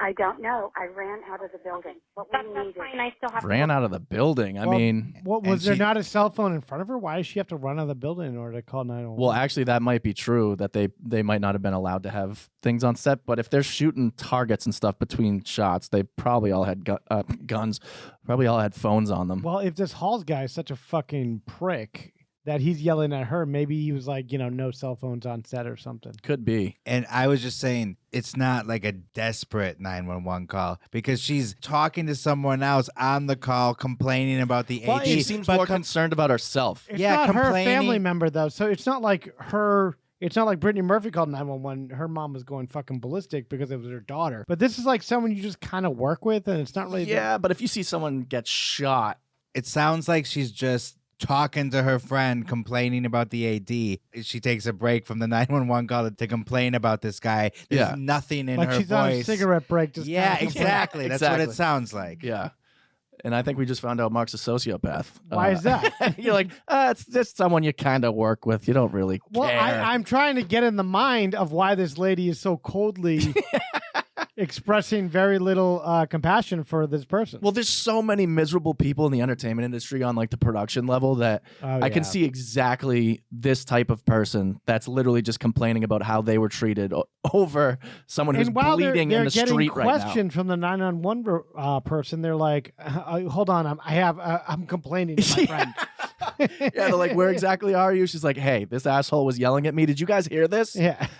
And they're like, where were you? And she ran out of the building. She said they all ran out, which it's like, fuck, man. And like, you're not going to... Maybe they thought more bullets were coming or something? They thought they were under attack or something? Under attack, or sometimes bullets No, ricochet and shit. That script supervisor doesn't sound like she thinks she's under attack. No, she seems like she's under personal attack. Instead of desperately trying to save the life of the person who was shot, she's complaining about he yelled at me and I didn't like the tone he had with me. The fact that we can hear that on the 911 call is insane. Yeah. You should never be able to hear those kind of casual details on 911 calls. Yeah. I think she was preparing for the legality of all of it. I think her saying, I cannot tell you that. I think it sounds like she doesn't know, but I think it's also more of her being like, I legally can't, I gotta stick up for this. She's passing scene. the buck, kind of saying, you should ask these people who were more responsible for this. Right. Not me, because I wasn't, and I'm complaining to my friend about it. I mean, obviously, they're wondering, is Alec Baldwin going to be, I guess, fiscally liable? Is that a thing? Well, he's a producer on it. Exactly. He's a producer on it, so. Yeah. Well, the insurance is usually the one who's going to take the brunt of it. Yes, but he was handed 6 resignation letters just days before this happened over concerns about safety on the set. Yeah. That's where I go back and forth, because on the one hand, you feel bad for him because he was handed what he was told was a cold gun and it misfires while he's handling it. But he's also the producer on the movie, and he is incredibly famous, incredibly powerful, and you got to think that he could have had some say in having better working conditions on this movie, where he is the above the name star and producer. Yeah. And he's not even, like, comparatively, he's not making that much money for this movie. The entire movie cost $6 million. And I wonder how much of that went to him personally. Well, it's all back end money. I'm sure when he agreed to this, they're like, you're coming on as a producer and there's back end money, but now there's like, it's a fucking liability. Yeah. Now it's a actual like an albatross around his fucking neck. Now it's actually a criminal investigation, which is Dave Hall's going to be arrested. I could see that happening. The girl who is the prop master. I think those are the 2 biggest ones. Alec Baldwin, I think, yeah, he's probably going to be kind of screwed over civilly. Criminally, I don't think so. I don't know, but I know we kind of mentioned it at the beginning, but I don't know if actors should have to be trained in firearms just to pretend to be a superhero or a gangster. If or you're something using like point blank, no pun intended, if you're using anything that could be harmful to anyone, you should be trained in it. And this is the same discussion we got into on Twilight Zone, the movie. Should directors be trained into handling intense special effects like explosions? Absolutely. The same way actors should be trained in handling prop guns, real guns, knives, whatever the hell you're using. So what about stunt drivers too? Like, like Uma Thurman on the set of she shouldn't have been in that situation. Yeah. Yeah, that was Tarantino's fault. Kill Bill, yeah. Yeah, she has permanent injuries from that car crash, and he told her it was safe. Just to give some background to the listeners, in Kill Bill, she was doing very dangerous moves, a lot of things that were just like, too crazy for her to do, and she didn't really have a background. Yeah, she was driving in the woods. Yeah. And ended up crashing the car. Yeah. And actually smashed her head and was telling him, like, this isn't, the car doesn't seem safe. He's like, I drove it before. It's fine. Get it. Come on. We need you in there. We don't want a stunt person in there. We would have to, like, film different ways and blah, blah, blah. Yeah. And in the movie, it's nothing. Yeah. It's a quick shot. Doesn't add anything. Well, these guys that, they get so motivated and they want to get these shots done right away, and they just kind of cut corners, and that is what happens here, there, everywhere. Yeah. But I think, instead of having to go through training with these people, just why on earth are they still using actual guns with, quote, dummy bullets when they could just easily make a cap gun that's a little bit louder? But that's a totally different issue. I said if you're going to be using these guns, yeah, then train them. Right. Yeah, if you have a cap gun, then whatever, fine, don't. You would think people would be trained anyway if they want to look like they know what they're doing with guns. I feel like that's always like a story of like, that's like an actor patting himself on the back, and when they're on Hollywood Tonight or Extra Entertainment Tonight, and they're like, we heard you actually learned how to use guns. Yeah, that's their Jimmy Fallon story. Yeah, exactly. Yeah, I went down to the range a few weeks. I was trained by blah, blah, blah, and he's the top expert in this field. Yeah. No one can get appointments with him, but I did. And Jimmy Fallon's like, oh, you don't bring your gun with you today, did you? Just some hack joke. Like, oh, we're going to go to commercial. It's true, though. It's such like a... So then they are training them, you're saying? No, some actors, when they want to seem cool, they're like, I actually got trained for 8 weeks. If there's a legitimate like Tom Cruise budget, always says too. shit like that. Yeah, Tom Cruise, he takes the bullet. Yeah. Well, he does all the stunts. Better him than the director of photography who doesn't deserve it. poor I girl. know. Sucks. Brutal. I'm not saying they deserve it. I just mean if you think it's some macho thing that's cool to brag about, Yeah. you know, Tom that's Cruise a separate would hate issue. what happened on this set. If you heard his speech about the coronavirus thing, I was thinking that too. I'm like, we need that guy, that Tom Cruise who's screaming about someone not wearing their mask. Yeah. We need him running the dummy bullets on the Rust set. No kidding. You know, you either need someone incredibly crazy, passionate, or just boring. Yeah. You don't need I colored my hair like the Joker and I'm going to pose with this gun on Instagram. Yeah. There was a lot of people that they interviewed that were on the news in the last couple of days, and like firearm experts, prop masters, all these people that said every rule that they have for firearms along the way. Every rule they had for firearms was just completely ignored throughout the entire process. And it's like, you have to treat every gun like it's loaded. Anything you point at, anything you point at, you have to be willing to kill or destroy, and anything you pull the trigger at, you have to be willing to kill or destroy. Makes a lot of sense. And that just completely went out the window with anyone over there.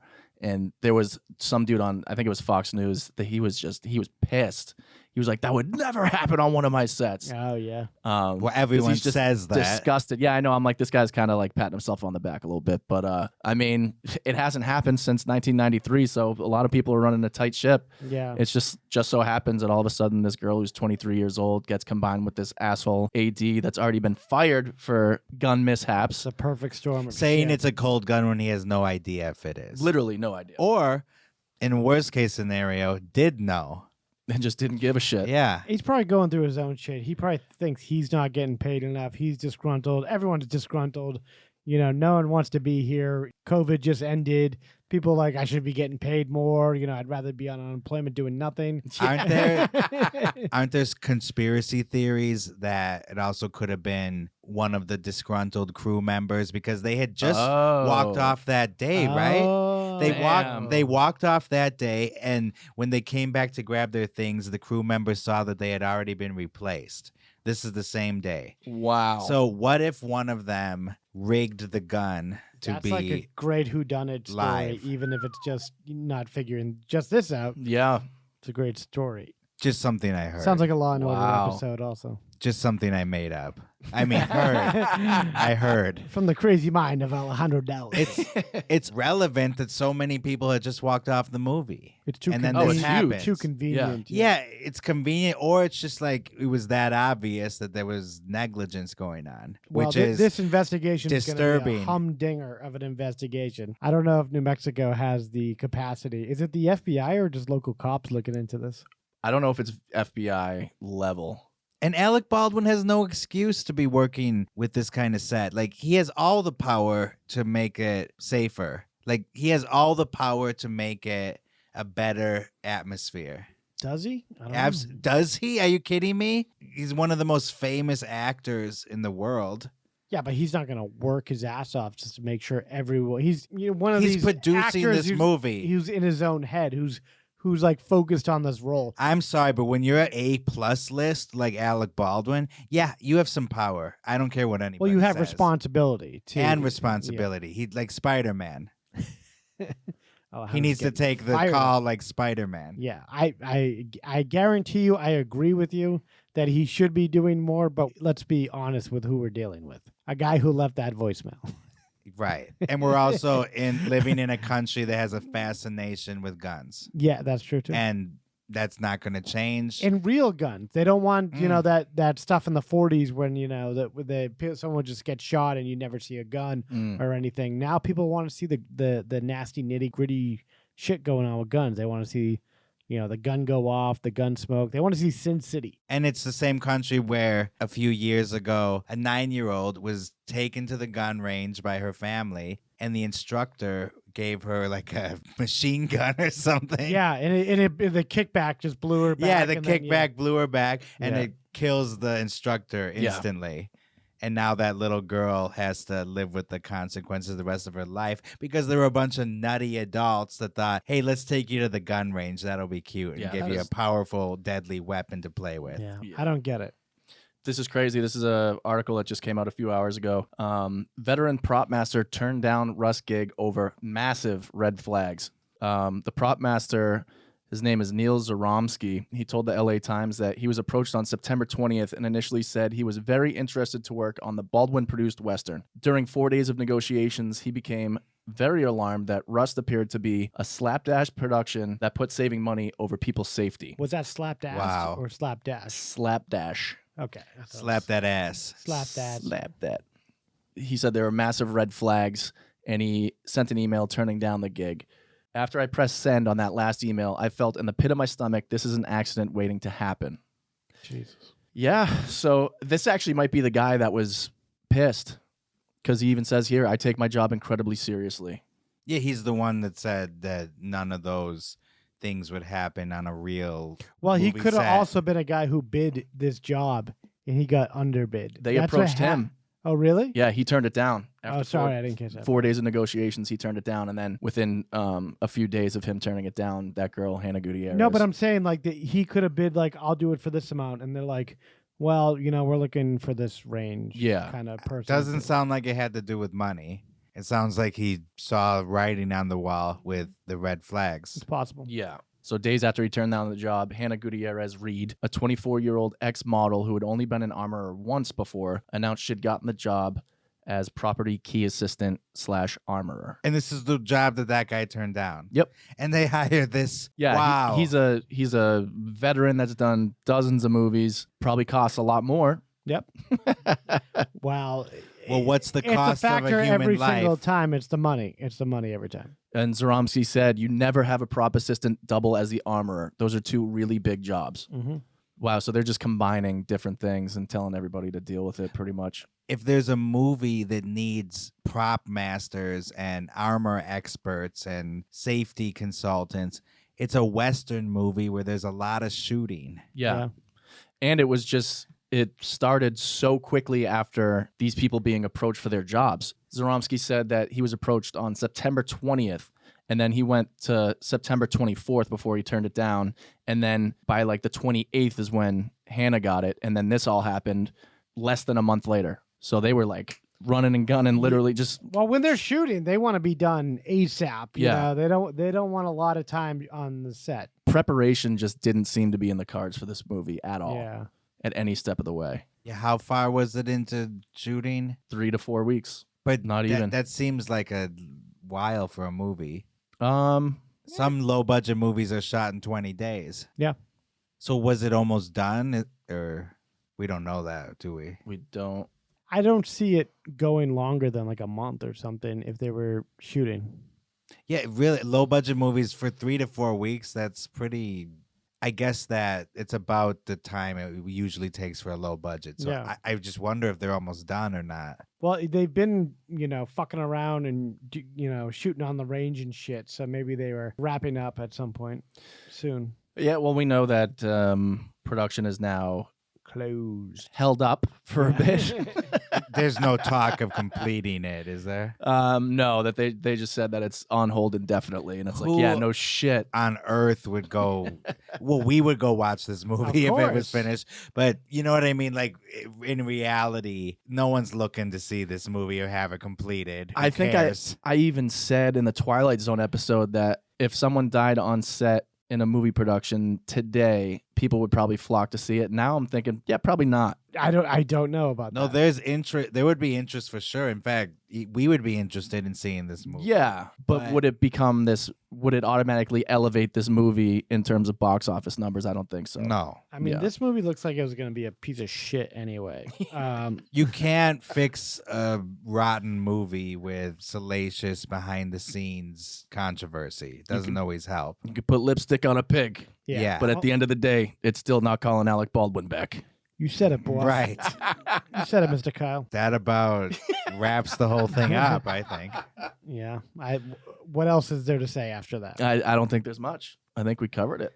there'll be more details to come, and we'll cover those. Yeah. Sure will. We'll do some follow-ups. But I do hope that this was the last person that dies on a movie set from a dummy bullet, a real bullet, any kind of bullet, any kind of discharge from a thing that looks like a gun. Yeah. The Penis. Last projectile penis. I'm trying to include it. Let's clean it up. Jon-Erik Hexum in this. Yeah. Because that wasn't really a bullet. It was a wad of paper. Yeah. So, yeah, anything that discharges from a gun. I had a friend one time, his brother put a juicy fruit into a paintball gun and shot my friend in the face with it. Oh, my God. So that either. Mark's had some pretty wacky friends. The worst we ever did, we had blowguns with darts, and we would shoot that at each other. Oh, geez. That hurt. Yeah, that's not good. Yeah, they're big. Kyle's the next gun tech on a movie. We played Mario Kart and shot each other in James Bond. Weak. Losers. Yeah, that's not it's not dangerous enough to shoot each other in a fake game, right? Then you all grow up to be serial killers and Packers fans. So Yeah, that's true too. way worse. Yeah, Right. Cheeseheads. I'll take a Cheese on my maniac. pie, please. Yeah. All right, now let's talk about if movies and video games cause kids to be violent. Yeah. Topic for another day. Final thoughts? Alec Baldwin, you're a piece of work. You pig. Yeah, how do you like it, Alec?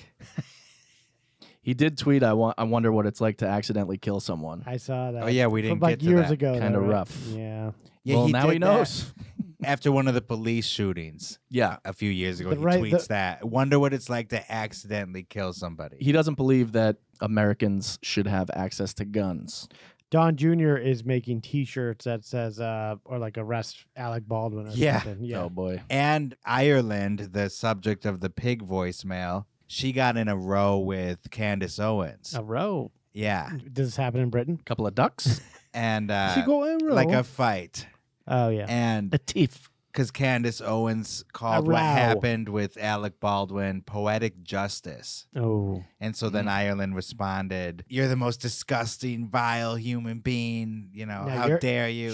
She's calling other people a pig. Yeah. Yeah. She's got the Baldwin blood. She's got the pig And thing now. Stephen Baldwin is asking for people to pray Yeah, of course. Yeah. for Alec and all the victims. Billy is having something to eat. And Eladia is keeping mum. She can't find the words.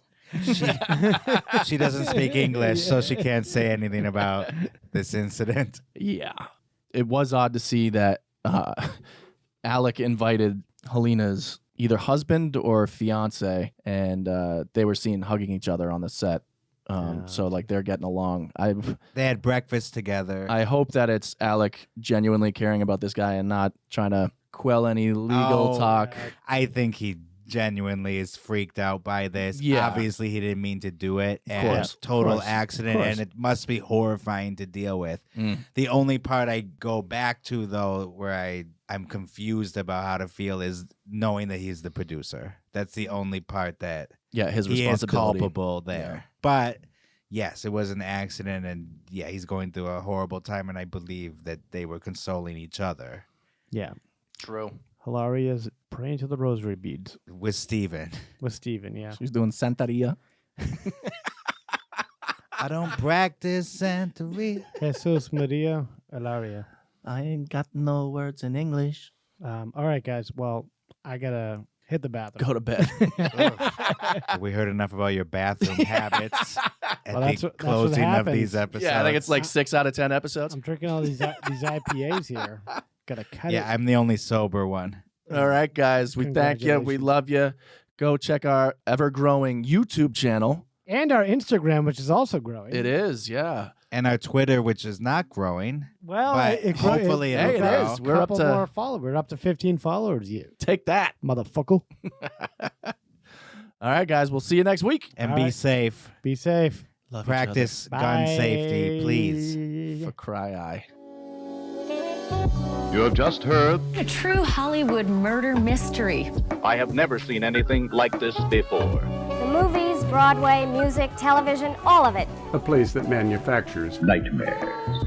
Okay, everybody, that's a wrap. Good night. Please drive home carefully and come back again soon.